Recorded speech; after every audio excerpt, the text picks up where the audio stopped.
Hey everyone, happy hospital week. I am giving this employee forum shout out from my house. Every one of us has been living differently and working differently, and it just seemed appropriate to do it from home. So this is my house. Those are from Costa Rica. Cool place to go when it's safe. And yes, I am wearing a hoodie. Those are the Giants. Hopefully we have baseball this year.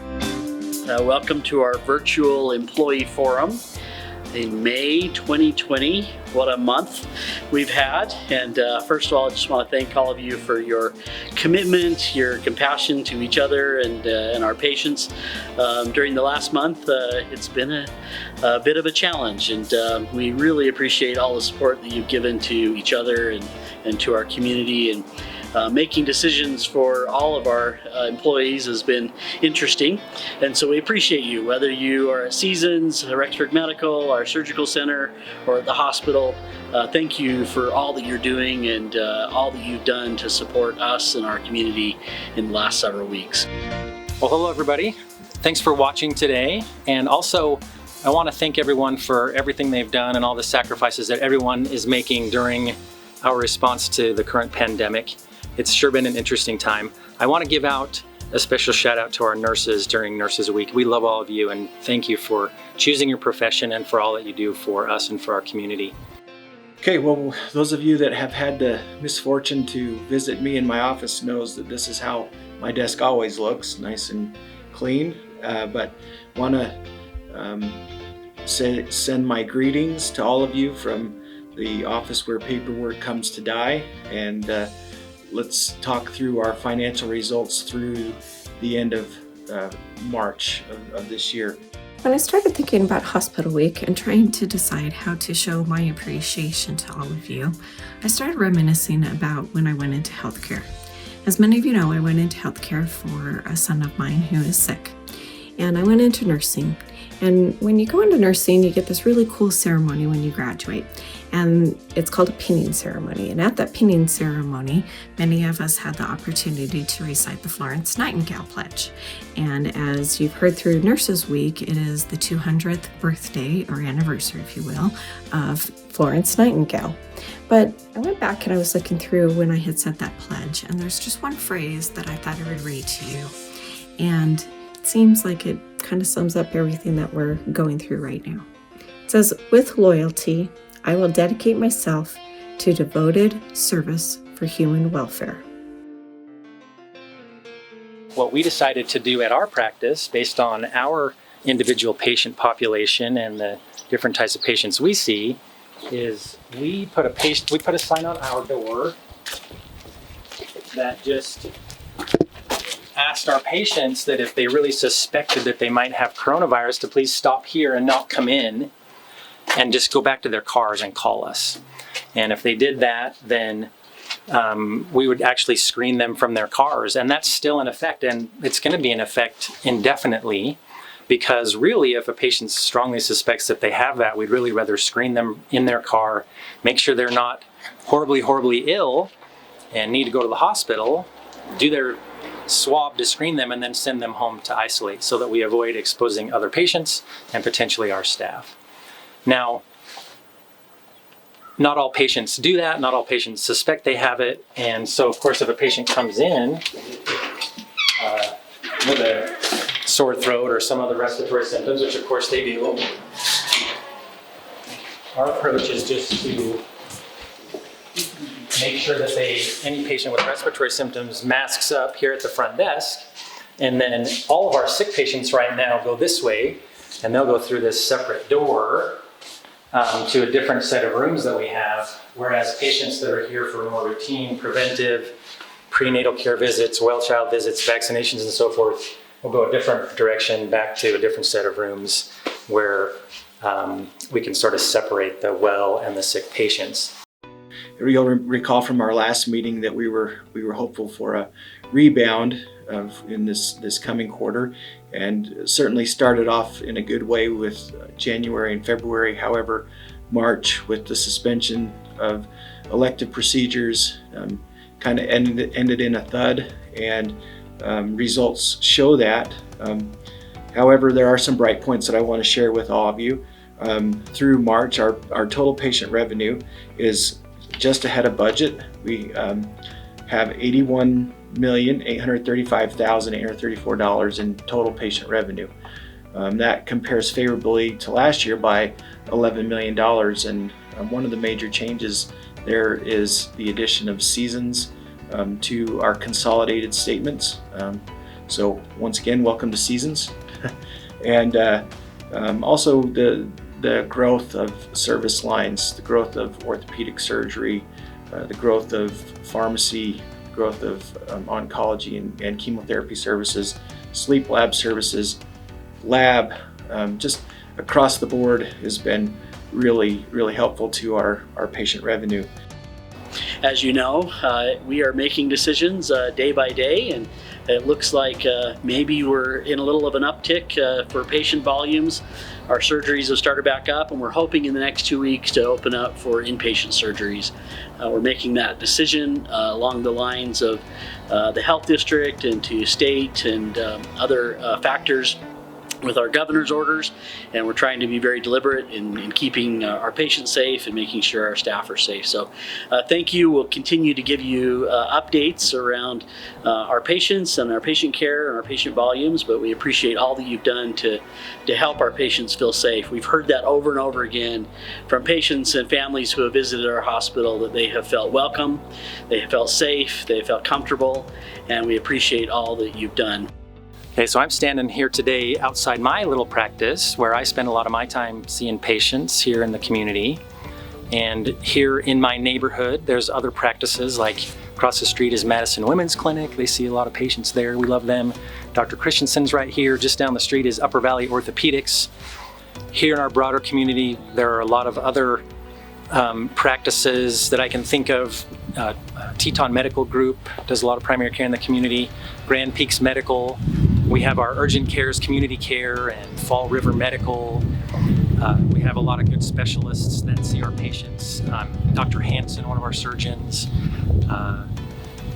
We have Dr. Iser, our other orthopedic surgeon here in town. Teton Oncology,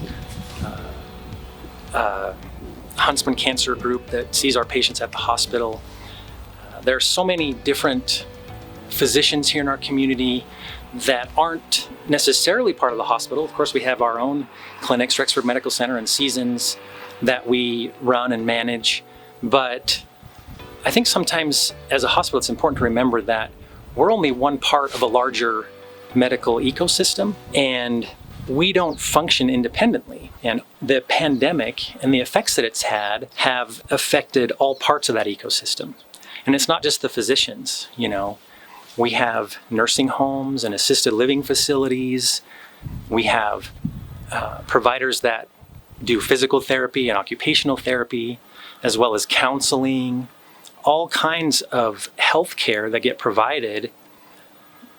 Those providers depend on us to do hospital care and the other kinds of care that we provide, but we depend on them as well because they refer to us, and they also help take care of the patients who leave our facility. And we all take care of these patients in a holistic way, and we depend on one another. This is a system that can't function with the parts independent of one another. And that's something we all have to keep in mind, that when we want to get things back to normal, we can't get Madison Memorial back to normal without the whole system getting back to normal.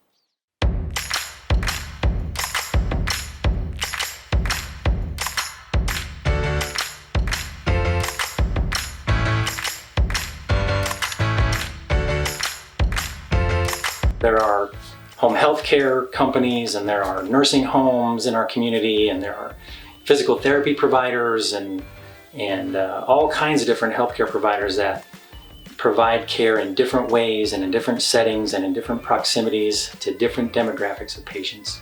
And we need to be cognizant of that. And we need to all recognize, I think, and not be judgmental about decisions that are being made across our healthcare ecosystem.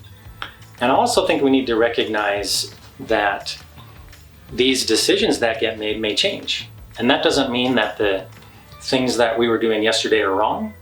And it doesn't mean that the things that we're doing today were wrong if we change them tomorrow. We change them based on changing information. Our total operating revenue, net operating revenue, we are $137,000 ahead of budget for the year and $5.7 million ahead of where we were last year at this time. Now let's get into expenses. We certainly have a knack for spending money quickly in healthcare. And so our expenses for the year are just $1 million, just over $1 million ahead of budget.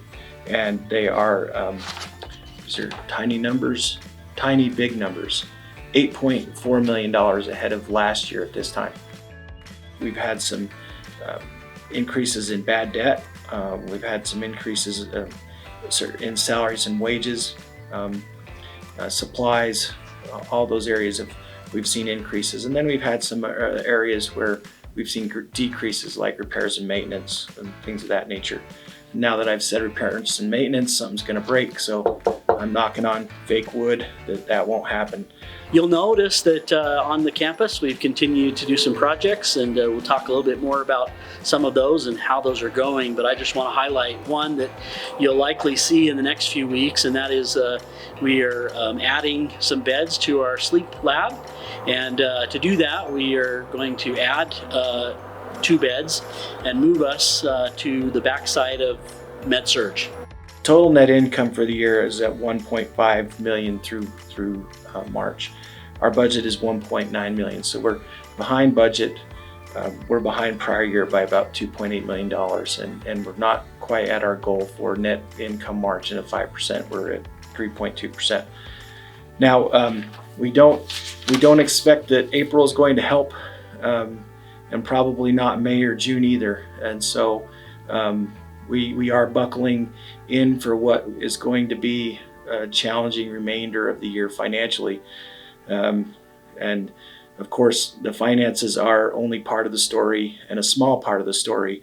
And so a lot of our time is being spent asking the question, what if? What if there's a surge or a rebound of the virus? We are continuing to hire and to train, and we've got students with us from other states that weren't able to complete their clinical experiences elsewhere. And I think that's really exciting that Madison has been able to offer opportunities of learning.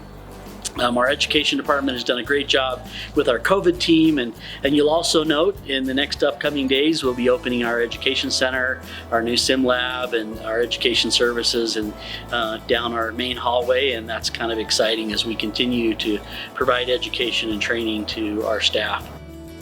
This is the right place to express our sincere appreciation and admiration for all of you folks across the organization that have stepped up with this challenge and shown everyone why Madison Memorial is the best hospital around, from nursing staff to lab techs to materials folks getting inventory where they need to go, admitters, IT staff, making sure people can work from home, and engineering, facilities management. I hesitate to name people because I know I'll forget, but it takes everyone, and that's exactly what we've seen. And so please accept our humble gratitude for all that you're doing, the housekeeping, laundry, the staff in the Paragon.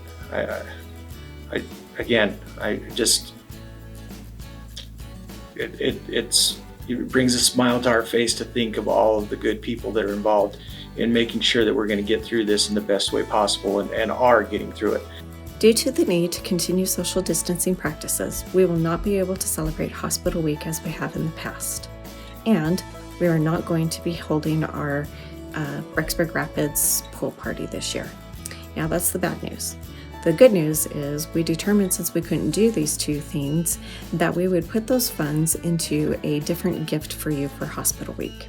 Now, I say different because we did purchase a Hospital Week gift for every single employee already. It just ended up being inappropriate for this year. So we decided to reallocate those funds, and you will be seeing through an email a gift that will be coming out, and we hope you like it. We hope you feel that through this gift, we hope that you feel that you are genuinely appreciated. Now, we are always trying to be fiscally conscious, but without taking care of our employees and showing them how much we appreciate them, there is no reason to have a business. You won't be here if you don't feel cared for. You won't be here to care for our patients. So I hope through this small token of our appreciation, you will feel how much we care for you. And I'm sorry that we can't celebrate together. I'm sorry that we cannot be together at the pool party, but I hope when you look at this gift and when you receive this gift, you will feel on an ongoing basis that you are valued. There are some other things that some scenarios that we're weighing. So what if daily surgeries that dropped 44% in April and are still down 25% in the first handful of days in May? What if that continues? ER visits being down 38% in April and still down about that same mark in May on a daily average. Admissions being down 8% in April and 3.2% so far in May. What if BYUI students who moved home in mass don't come back until fall? These are all things that we're grappling with. What if average daily gross revenue continues to run $84,000 behind prior year? Now, it's not going to be an easy road because I think we're still trying to figure out, what does this mean? What does the fall look like? What will happen when we have the flu virus? But all of those unanswered questions will get answered, and they'll get answered with the great team that we've been working with. We've received some relief money from the CARES Act. We've received some money from the Medicare prepayment program. We received some money from the rural health budget that has been made available to hospitals, and each of those carry with them requirements that we're going to do our best to, we will comply with and make sure that we are handling it right. We're also making sure that any travel or really discretionary expenses that are paid by the hospital are curtailed until times are better. We've trimmed back capital budget to just fund emergency needs and ongoing construction projects that we've committed to that will generate generate revenue to ensure our future. We've implemented some measures that we are going to need continued focus on, like reducing overtime. 3 pay periods ago, overtime came in at 217 hours for organization. The last pay period, it was 32 hours. That's a tremendous response, and we're going to have to continue that. We need help to continue that. Callback, on the other hand, while inevitable to some degree, we've got to do a better job controlling callback. 3 pay periods ago, we had 160 hours of callback time. This last pay period, we had 238. So please join us in working on that and understanding when you get asked by your management and leadership to staff according to their direction that happens. When this all started, I think everyone had this intense focus on flatten the curve, flatten the curve, flatten the curve. And that's kind of happened now. And I think we're all kind of thinking, looking forward, now what? And it's kind of dawning on all of us that coronavirus is sort of a thing in healthcare that's here to stay, something we're all going to need to think about going forward for the long term. And I think we need to realize as a hospital that we do not function in a vacuum. We are part of an ecosystem. That in order for us to get back to normal, or at least to a new normal, to a new business as usual, everyone else in our ecosystem has to as well. And we need to be supportive of one another. And we need to recognize that our decisions affect one another. And we need to recognize that in the same way that we have to try to make the best decisions that we can and then live with those decisions, all of the different players in our ecosystem need to do the same thing, and we need to support one another and make sure that that support is reflected in our community so that our patients have confidence in what we're doing. We're going to get through it. We're in a good position, as good as we can be, and so with that, I want to say thank you once again, and we're going to now walk you through Rhett and Wade and marketing are going to take you through a video of the construction projects we have going in their current status. We're excited about some of the construction projects that are finally coming to conclusion, so we wanted to show you these new conference rooms. So this used to be the area that we referred to as the attic, and it was a big storage space. You may remember it from when we used to do some of our Christmas parties and hospital week parties, so it's changed quite a bit. This is a reception area. If we're having a lot of people and we need to serve some food, they can do it out here, put up the displays. If you go over here to the right, this is our new computer lab, computer training center. So it's a little bit bigger than the one we used to have. It'll seat up to 16 people. On this wall, there'll be a big screen, about a 10-foot by 8-foot tall maybe screen, a big TV over on this side, monitor, so that we can have a presentation going as well as a WebEx at the same time. And this will stay set up, but it also can be removed. The tables can be moved out of the way easily so that this can convert into one large conference room, which is the size of the meeting room. So this wall back here can be moved and opened up, and we'll go around on the other side. But day to day, this will be set up as the computer training room, and the other side will be a conference room. So we'll go over there next. Also, as you walk into this area, there'll be a big screen TV just under that exit sign, and that will tell us what's going on in all the different conference rooms, so it'll be easier to locate. We have some really cool skylights that are part of the original building that we left in place. So this is the conference room on the other side of the computer training room, and it has the conference table, it has 2 screens, it has a couple of whiteboards, and this will be used quite a bit.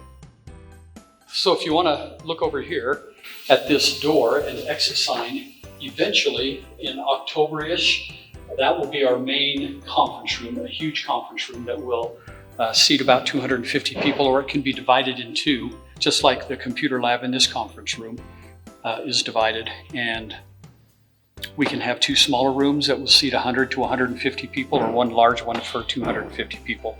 And the rooms will be available to the public to schedule as well.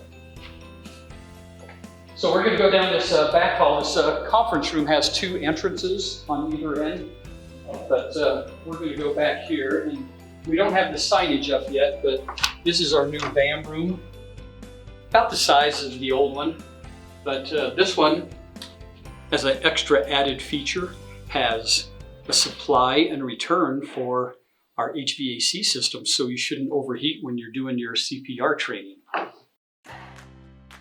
And the next room, the last room that we're going to go into, is our sim lab for education. So it's in the same location it was before, same room, just a different entrance. So the far wall over here is where the entrance doors used to be, just outside where Rhonda's office is, but we walled those off and put the entrance door back here. And they'll have a station for 2 beds or 2 warmers to do their training, and they're far enough apart that people won't be confused by listening to the other group and what they're doing in case they're at different stages of their training. It also has the ability to put a table in here and 2 monitors up on the wall, so it can be used as a conference or training room without doing the simulations. And then back behind it is where they used to store all their mannequins and all their materials and prep their mannequins. And so this is still going to be used by education for storage. So as part of the construction in our fluoroscopy room, we've added a waiting room. And if you can look over here to the right, to your right, you can see that.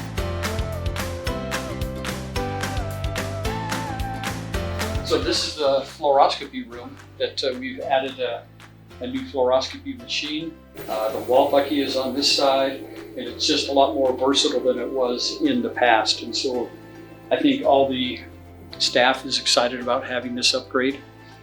They've reoriented the workstation. It used to be in the opposite direction. And then the other feature that we've added is some pass-through cabinets. So these are lead lined and hopefully make it a lot easier for people stocking from the other side and then having access from this side. And then this is just the back side of those pass-through cabinets.